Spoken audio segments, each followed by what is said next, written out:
नमस्कार बंधुरा आमार चैनल कुकिंग टेल बाई संचिताते तोमादेर सकलके जानाई स्वागत। आज के आमी जे रेसिपिटी रान्ना करे देखाबो सेटी तोमरा कोनो ना कोनो बिये बाड़ीते अवश्यई खेयेछो। आज के आमी तोमादेरके दई रुई बा दई माछ किभाबे सहजे तोमरा बाड़ीते तैरी करते पारबे सेटी देखाबो। तो देरी ना करे चलो शुरू करा जाक। आमी एखाने 4 पिस रुई माछ निये निয়েছি, तोमरा तोमादेर सुविधा मतो नेबे। माछटी आमी सर्षेर तेले भाजबो और एकटू घी निয়েছি रान्नाटा करार जोन्नो। एखाने एक बड़ो साइजेर पेঁয়াজ बेटे निয়েছি और 2 इंची आदा और दुटो काँचा लंका एकसंगे बेटे निয়েছি। टक दई निয়েছি, 10-12टा काजू भिजिए बेटे निয়েছি, छोटो एलाच, शुकनो लंका, दारचिनी, तेजपाता और स्वादमतो नुन, हलुद गुঁড়ো, चीनी और बेसन आमादेर लागबे।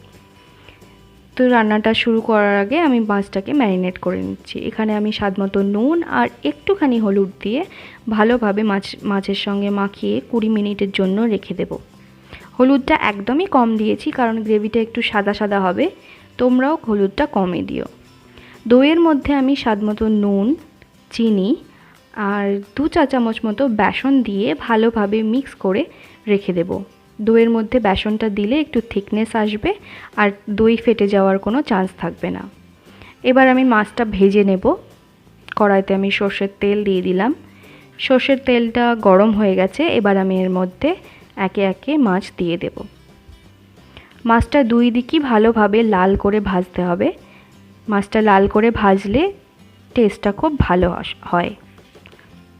মাছটা একদিক লাল করে ভাজা হয়ে গেছে, এবার আমি উল্টে দিচ্ছি এবং অন্য দিকটাও ভালোভাবে ভেজে নেব। মাছটা দেখো দুই দিকই লাল করে ভাজা হয়ে গেছে, এবার আমি একটা প্লেটে মাছগুলোকে তুলে রেখে দেব। একটা মাছ আমার ভেঙে গেছে, দেখতে পাচ্ছ উল্টাতে গিয়ে ভেঙে গিয়েছিল, এটাকেও তুলে রেখে দেব। এবার আমি তেলটা অনেকটাই কমিয়ে নিয়েছি। এর মধ্যে 1 চা চামচ মতো ঘি দিলাম আর ঘিটা তেলের সঙ্গে ভালোভাবে মিক্স করে নিলাম, ফ্লেভারটা যাতে তেলের সঙ্গে মিক্স হয়ে যায়। এবার এর মধ্যে গোটা মশলাগুলো দিয়ে দিয়েছি, মানে তেজপাতা, দারচিনি, শুকনো লঙ্কা আর ছোটো এলাচ। একটু নেড়ে চেড়ে নিয়ে আমি এর মধ্যে বাটা মশলা মানে পেঁয়াজ বাটা আর আদা আর কাঁচা লঙ্কা বাটাটা দিয়ে দিয়েছি। 4 থেকে 5 মিনিট পর্যন্ত একটু ভেজে নিয়েছি। একটু যখন ব্রাউন কালার হয়ে গেছে তখন এর মধ্যে আমি কাজু বাটাটা দিয়ে দিলাম। কাজু বাটাটাও ভালো করে মিক্স করে নেব আর রান্না করে নেব কমসে কম 5 মিনিটের জন্য। কাজু বাটাটা কুক হয়ে যাওয়ার পর আমি এর মধ্যে ফ্যাটানো টক দইটা দিয়ে দিলাম, যেটা আমি বেসন মাখিয়ে রেখেছিলাম।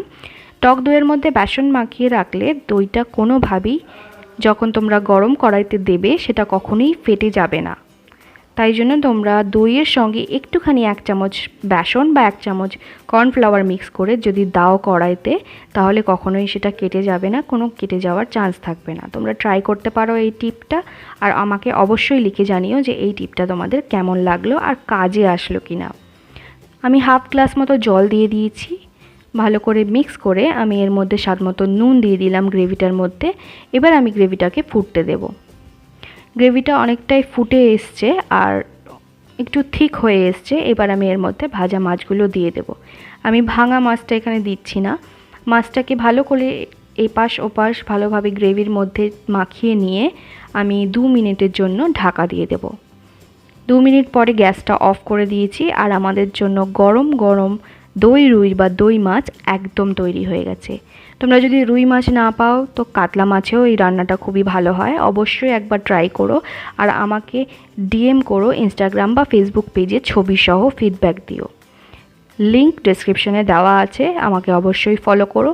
আর আমার ভিডিও যদি ভালো লাগে তাহলে লাইক করো, বন্ধুবান্ধবদের সঙ্গে শেয়ার করো আর আমাকে অবশ্যই জানিও যে কেমন লাগলো কমেন্টে।